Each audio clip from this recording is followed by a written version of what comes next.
Halo Sinemania, gimana masih rebahan aja? Cie, mentang-mentang puasa. Tapi kuotanya masih aman kan? Atau masih pakai voucher wifi tetangga? Karunya teuing. Jangan lupa subscribe dulu ya, ada baget. Terima kasih. Film yang akan kita review kali ini akan memanjakan Anda Sinemania penyuka kisah-kisah distopia, yaitu film Chaos Walking. Film ini merupakan adaptasi dari buku pertama dari trilogi Chaos Walking karya Patrick Ness. Seri bukunya saja memenangkan banyak penghargaan. Penasaran kan filmnya kayak gimana?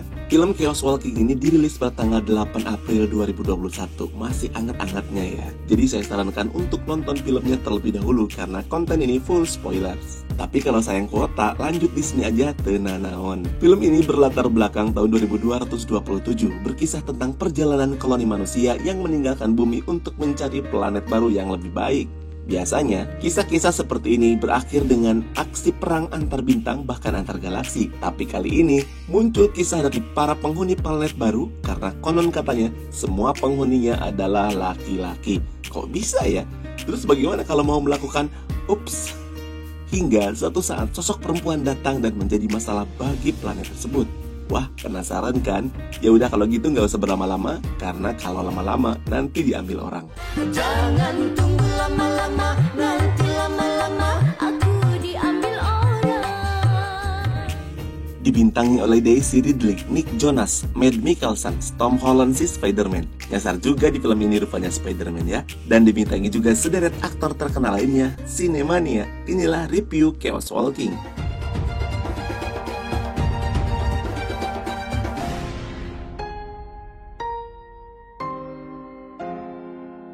Di awal film kita diperlihatkan sang tokoh utama di film ini yaitu Todd Hewitt. Todd ini sudah menempati planet baru bersama koloninya yang disebut planet dunia baru yang menyerupai bumi. Namun, atmosfer di planet ini bisa menimbulkan efek yang menakjubkan terhadap manusia. Karena pikiran dan hati seseorang akan tervisualisasi di sekitar tubuh mereka melalui gelombang suara berupa asap, bahkan juga gambar. Efek ini yang disebut noise. Jadi, tidak akan ada rahasia di antara mereka, kecuali dengan cara mengendalikan pikiran mereka dan itu sangat sulit. Seperti yang dilakukan Todd saat itu. Dia sedang berjalan di hutan bersama anjingnya Mansi. Todd ini cukup kesulitan menghindari pikiran jeleknya ketika bertemu seorang pendeta. Karena sebenarnya dia tidak mengharapkan kedatangan pendeta tersebut. Todd mencoba mengalihkan pikirannya dengan mengingat nama dia sendiri, tapi pendeta tersebut memaksa Todd Hewitt untuk tidak menyembunyikan noise-nya. Hide your noise.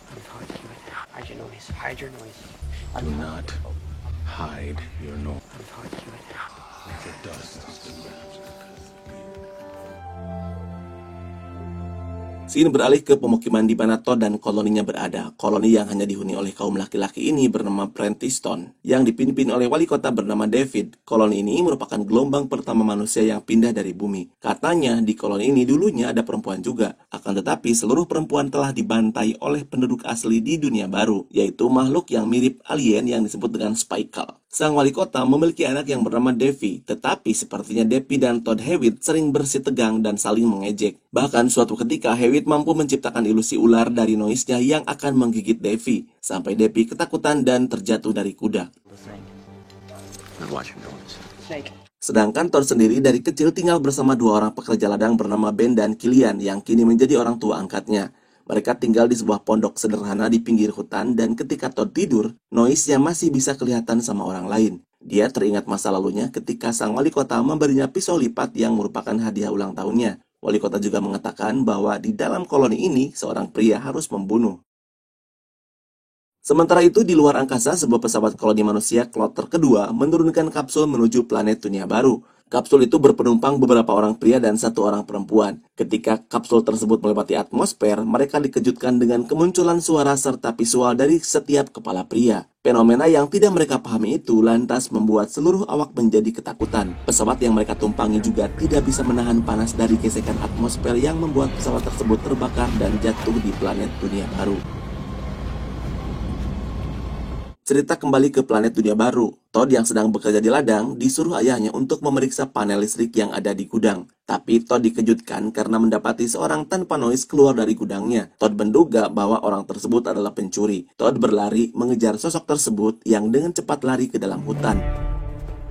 Akan tetapi di sini Todd mendapat kejutan lain di mana dia menemukan adanya puing-puing kecelakaan pesawat dari luar angkasa serta beberapa makam yang diduga adalah milik kru pesawat yang telah meninggal. Dan sosok pencuri yang sebelumnya dia lihat kemungkinan besar adalah penumpang pesawat yang berhasil selamat. Todd bertanya-tanya dari mana pesawat ini berasal. Tanpa pikir panjang, Todd langsung menemui wali kota untuk memberitahukan penemuannya di hutan. Wali kota segera merespon penemuan Todd dan segera menuju tempat di mana pesawat itu jatuh bersama timnya. Setelah sampai di tempat kejadian, wali kota segera memerintahkan yang lain untuk mengambil apa saja yang bisa digunakan, dan setelah mendengar pengakuan dari Todd bahwa si pemilik pesawat ini tidak memiliki noise, wali kota menyadari bahwa yang selamat adalah seorang perempuan dan memerintahkan anggota timnya untuk segera mencari perempuan tersebut. Mereka semua mencari keberadaan di mana penumpang pesawat yang masih selamat. Saat Todd mencari ke dalam hutan, tanpa sengaja dia akhirnya bertemu dengan sosok tersebut yang ternyata dia adalah seorang perempuan. Todd yang pertama kalinya melihat perempuan merasa terkesima dan terus menatapnya. Noise Todd terus berbicara membuat perempuan itu mendengarnya dan ketakutan. Noise Todd juga tidak bisa dikendalikan sehingga membuat David dan timnya mengetahui keberadaan Todd yang sudah menemukan perempuan tersebut. Perempuan ini bernama Viola. Dia lantas berlari untuk menyelamatkan diri. Akan tetapi pada akhirnya dia tertangkap setelah wali kota David menggunakan kemampuan noise-nya untuk menciptakan pagar ilusi.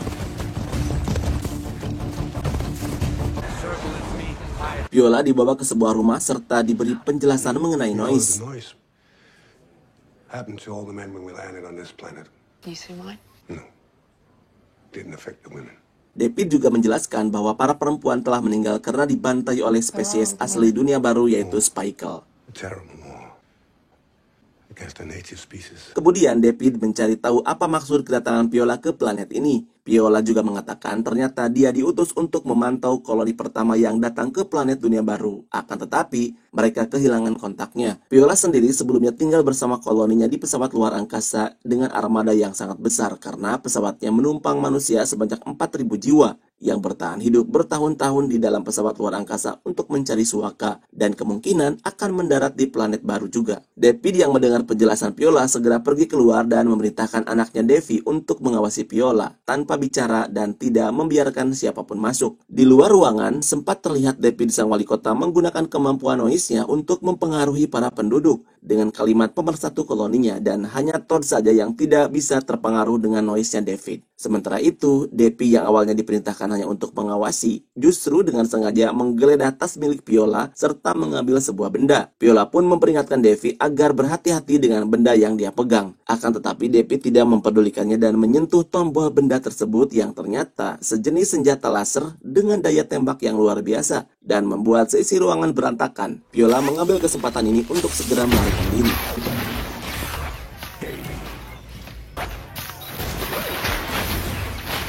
Sementara itu, Viola yang sedang bersembunyi di kolong sebuah rumah tanpa sengaja mendengar pembicaraan antara David dengan seorang pendeta. Ternyata mereka berniat jahat karena merencanakan untuk merebut pesawat armada gelombang kedua yang nantinya bisa mereka gunakan untuk mengendalikan dunia baru. Dan mereka harus menangkap serta mencegah Viola untuk tidak memberikan informasi apapun kepada pesawat yang masih ada di luar angkasa yang merupakan koloni Viola sebelumnya.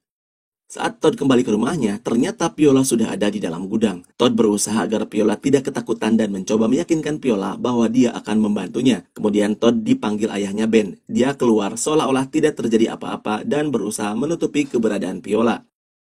Di waktu yang sama, datanglah pria berkuda yang mencari keberadaan Viola. Di sini, Ben menduga bahwa ada yang disembunyikan oleh Todd. Lantas Ben menahan si pria berkuda untuk tidak memasuki gudang. Dan setelah pria berkuda itu pergi, Todd kemudian menunjukkan keberadaan Viola kepada Ben dan juga Killian. Di mana Ben mencoba untuk berkomunikasi dengan Viola, Todd juga menjelaskan kepada Ben dan juga Killian bahwa Viola tidak bisa bicara. Ben kemudian meminta Viola untuk tidak kemana-mana, sedangkan Ben bersama Killian dan juga Todd masuk ke dalam rumah. Di dalam rumah mereka berdebat tentang keberadaan Viola. Killian mengatakan harus mengembalikan Viola ke wali kota demi keamanan mereka, dan sangat tidak mungkin membiarkan Viola tetap di dalam gudang karena mereka pasti menemukannya. Tapi Todd kekeh-pekeh tidak mau menyerahkan Viola kepada wali kota David. Lantas Ben dan juga Killian menyarankan kepada Todd untuk membawa Viola pergi ke suatu tempat yang disebut dengan Van Bridge. Akan tetapi, tempat tersebut sangat jauh dan juga berbahaya karena mereka harus melewati penghuni asli planet dunia baru yaitu Spikal, di mana mereka berkoloni di sana. Namun Todd sudah tidak ada pilihan lain lagi karena itulah satu-satunya cara agar bisa menyelamatkan Viola. Todd bersiap untuk membawa Viola pergi, tapi tiba-tiba David dan warga Preston lain datang mencari keberadaan Viola. David bertanya mengenai keberadaan Viola. Killian dan Ben juga. Todd berusaha keras mengendalikan noise mereka, tapi Todd tidak bisa mengontrol noise-nya sehingga David mendengar noise Todd kalau Viola ternyata ada di gudang. Sedangkan Viola yang sedang bersembunyi di gudang dan tahu keberadaan David di luar, dia mencoba memperbaiki sebuah motor listrik yang sudah lama tidak digunakan. Mungkin karena Viola sudah terlatih sehingga bukan hal yang sulit baginya membuat motor tersebut menyala. Dan saat pintu gudang dibuka, Viola langsung kabur dengan menggunakan motor listrik milik Ben.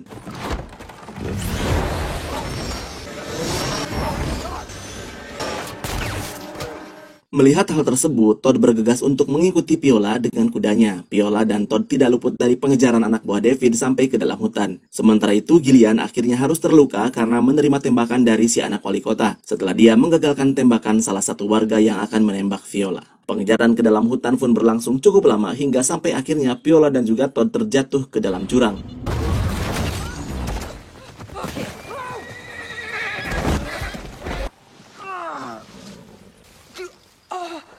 Beruntung, mereka berdua hanya mengalami cedera ringan. Namun motor yang ditunggangi Viola rusak dan kuda yang ditumpangi Todd mengalami cedera parah. Sehingga Todd mengambil tindakan untuk membunuhnya supaya mengurangi penderitaannya. Setelah itu Todd kembali mengejar Viola serta berusaha meyakinkannya bahwa dia berniat untuk membantu menyelamatkan Viola dengan mengantarnya ke sebuah tempat yang disebut dengan Van Bridge.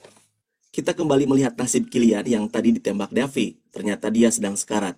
David memanfaatkan keadaan noise Killian yang sedang sekarat untuk mencari tahu kemana perginya Todd dan juga Viola dengan alibi demi keselamatan Todd. Dan akhirnya Killian meninggal. David juga memerintahkan Ben untuk bergabung setelah selesai mengurusi pemakaman Killian. Sementara itu Todd sudah berjalan selama berjam-jam melewati hutan rimba bersama Viola. Dia sudah mulai kelelahan. Todd dikejutkan dengan suara ranting dari rimbun pepohonan, tapi sungguh mengejutkan. Ternyata yang datang adalah Mansi, anjing kesayangannya, yang mengikutinya sampai ke tempat ini. Di sisi lain, pasukan David mulai bersiap untuk bertempur. Mereka juga mengambil senjata dari gudang penyimpanan. Ternyata senjata yang mereka simpan sudah 20 tahun dan tidak pernah digunakan. David memerintahkan supaya senjata tersebut bisa berfungsi dengan baik. Todd dan juga Viola tiba di sebuah sungai berarus kecil, dan mereka memutuskan untuk beristirahat di sana. Tanpa rasa malu, Todd bertelanjang di depan Viola, membuat Viola tertegun sejenak dan tersipu malu-malu mau melihat Todd telanjang bulat di depannya. Kemudian Todd masuk ke dalam sungai untuk menangkap seekor binatang air seperti belut besar untuk menu makan siang mereka. Mungkin di scene ini ditujukan perbedaan bumi dan planet dunia baru, di mana sungai di planet dunia baru bukan tempat hidup ikan seperti di bumi, tapi menjadi tempat makhluk aneh seperti yang ditangkap Todd. Todd berusaha menyalakan api dengan cara tradisional, namun Viola datang dan menyalakan alat pematik api canggih yang membuat Todd terkesan. Sambil makan hasil buruannya, Todd bertanya tentang keadaan bumi kepada Viola. Tapi Viola mengungkapkan bahwa dia belum pernah tinggal di bumi, di mana selama ini dia dibesarkan di dalam pesawat untuk melakukan perjalanan ke dunia baru yang sudah memakan waktu perjalanan selama 64 tahun. Dan selama perjalanan itulah Viola dilahirkan sehingga dirinya sama sekali tidak pernah mengetahui bentuk bumi yang sebenarnya. Setelah selesai makan, mereka melanjutkan perjalanan. Todd menduga bahwa itu sudah malam karena udara sudah mulai dingin. Karena di planet dunia baru ini ternyata tidak pernah gelap. Akhirnya mereka tiba di suatu daratan tinggi. Terlihat di bawah ada pemukiman penduduk asli yaitu Spikel. Todd segera bergegas mengajak Viola untuk memutar arah. Akan tetapi, tidak jauh dari tempat mereka muncullah satu Spikel. Dia culang-cileng sepertinya menyadari kedatangan mereka. Todd dan Viola berusaha untuk bersembunyi. Akan tetapi, noise milik Todd membuat mereka ketahuan. Dan Spikel pun langsung menangkap Todd.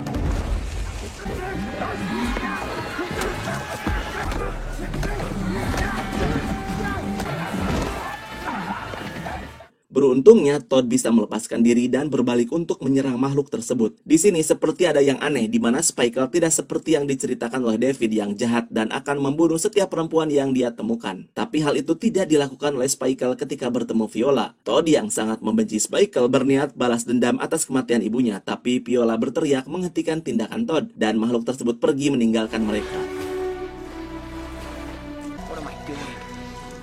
Singkat cerita, akhirnya mereka sampai di Van Bridge. Hey, wait up.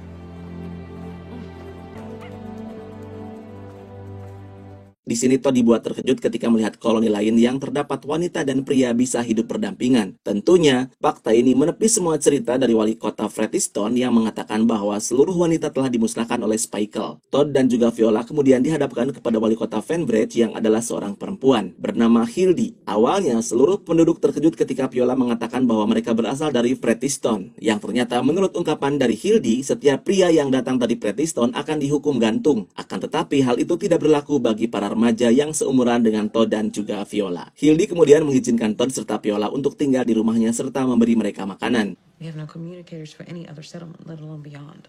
We have no way of communicating with anyone. What you need to contact your ship is in Haven. It's the first settlement. We'll leave in the morning.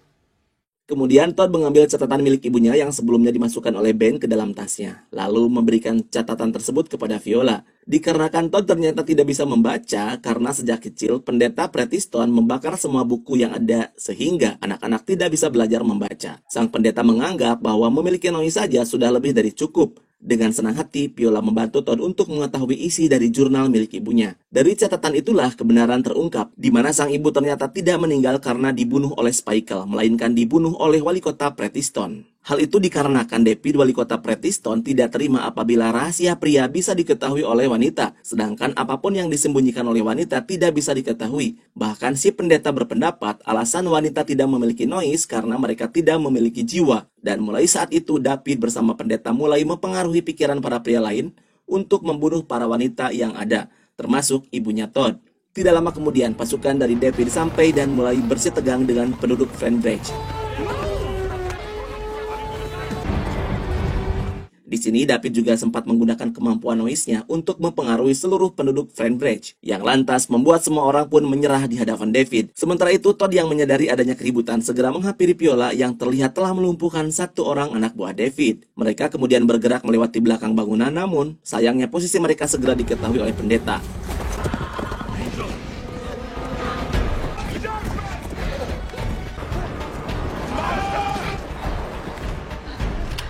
Todd dan juga Viola lantas bersembunyi di dalam sebuah bangunan. Di sini, David memanfaatkan Ben untuk membujuk Todd agar mulai menyerahkan Viola demi keselamatannya sendiri. Akan tetapi, ketika bertemu dengan Todd, Ben segera dikejutkan dengan pernyataan dari Todd yang telah mengetahui isi dari jurnal milik ibunya.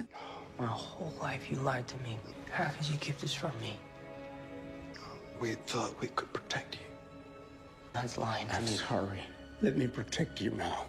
Dan sebagai ungkapan penyesalannya, Ben kemudian membantu Todd dan juga Viola untuk kabur dengan cara mengelabui David beserta koloninya. Di mana Ben keluar bersama dengan ilusi dari Viola yang diciptakan dengan menggunakan kemampuan noise milik Ben. Dan usaha itu berhasil memberikan waktu bagi Todd dan juga Viola untuk secepatnya pergi dari Fenbridge.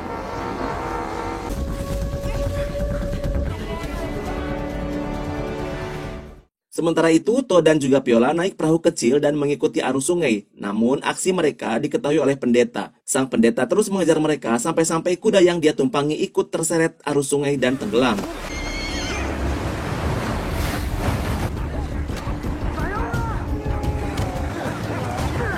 Dan pada akhirnya Todd dan juga Viola berhasil meloloskan diri dari kejaran pendeta busuk itu. Sayangnya, Mency terpisah dan dibunuh oleh sang pendeta. Kematian Mency menjadi pukulan berat bagi Todd karena dia satu-satunya anjing yang dikenalnya dan sudah seperti keluarga baginya. Tapi Todd berusaha menyembunyikan kesedihannya di depan Viola.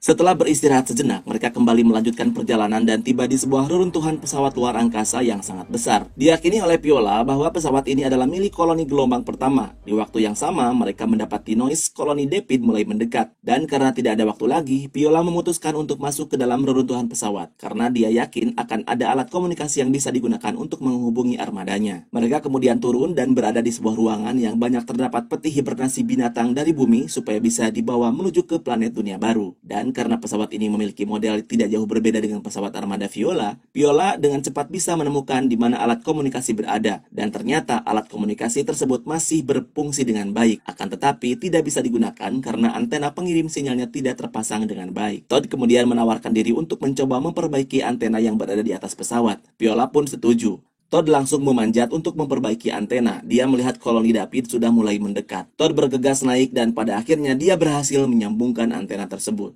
Mengetahui sinyal komunikasi berfungsi, Viola pun bergegas untuk mengirim sinyal bantuan ke pesawat di luar angkasa di mana koloninya berada. Akan tetapi di waktu yang sama, pendeta datang dan berusaha menangkap Viola. Sekuat tenaga Viola melawan si pendeta busuk itu dan berhasil mengalahkannya setelah membakarnya menggunakan pemetik api.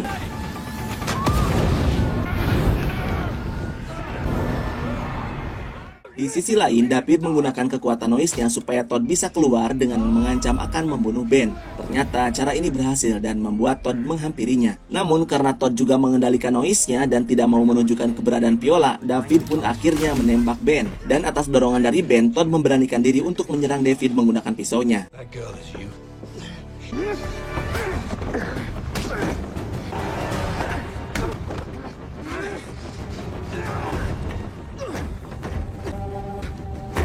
Tidak lama setelah itu, mereka mengetahui bahwa Viola telah berhasil mengirimkan sinyal bantuan ke pesawat luar angkasa. Dalam kesempatan ini, Todd berusaha untuk melarikan diri, namun sayangnya David sempat menembaknya. Dalam keadaan terluka, Todd berusaha untuk bersembunyi, dan David kemudian menciptakan ilusi wujud dirinya menggunakan noise-nya untuk menjebak Todd keluar.